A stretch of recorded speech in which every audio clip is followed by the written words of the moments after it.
आज के ही दिन 26 जनवरी 1950 को भारतीय संविधान पूर्ण रूप से पूरे भारत देश में लागू हुआ था।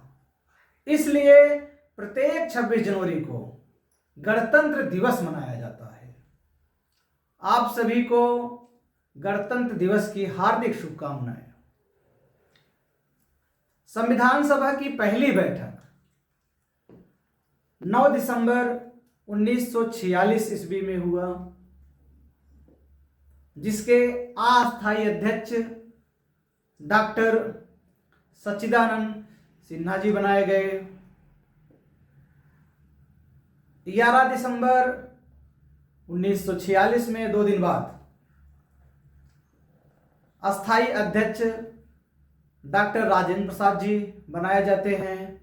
प्रारूप समिति के अध्यक्ष डॉक्टर भीमराव अंबेडकर जी बनाए गए। भारतीय संविधान बनने की शुरुआत हो गई। 26 नवंबर 1949 को भारतीय संविधान बनकर तैयार हो गया पूर्ण रूप से। इसलिए प्रत्येक 26 नवंबर को संविधान दिवस मनाया जाता है। प्रत्येक 26 नवंबर को संविधान दिवस मनाया जाता है। संविधान बनने में कुल समय कितना लगा? लगभग 3 वर्ष। 2 वर्ष 11 माह 18 दिन। 2 वर्ष 11 माह 18 दिन। हमारे महान विद्वानों के अथक प्रयास से बना। भारतीय संविधान के जनक बाबा भीमराव अंबेडकर जी कहे जाते हैं, जिन्होंने कहा, शिक्षा व शेरनी का दूध है, जो पिएगा वह दहाड़ेगा। ये सत्य है।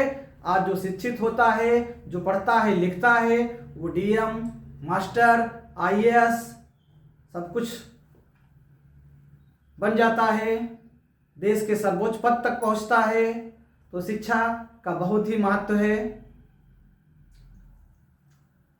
इसके बाद भारतीय संविधान 26 जनवरी 1950 को क्यों लागू हुआ?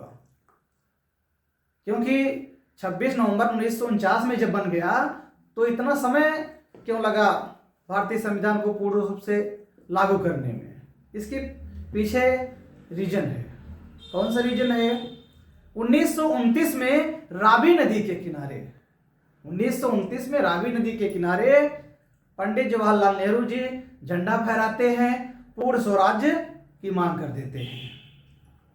उसके बाद 1930 से लेकर 1947 तक प्रत्येक 26 जनवरी को पूर्ण स्वराज्य घोषित हुआ। उसके बाद प्रत्येक 26 जनवरी को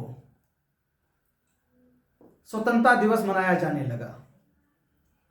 तो इसलिए ये हुआ कि या 26 जनवरी का जो जिस दिन हम लोग आज़ादी मनाते रहे हैं, उस तारीख को बेकार न जाने दिया जाए।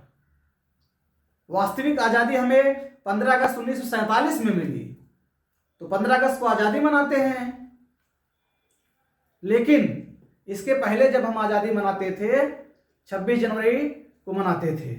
इसलिए इंतजार किया गया 26 जनवरी आए, उसी दिन भारतीय संविधान को लागू किया जाए। इसलिए 26 जनवरी 1950 को भारतीय संविधान लागू किया गया और हम लोग 26 जनवरी को गणतंत्र दिवस मनाते हैं। बहुत ही गर्व का दिन है आज यह। भारतीय संविधान से पूरा देश चलता है। जय हिंद, जय भारत।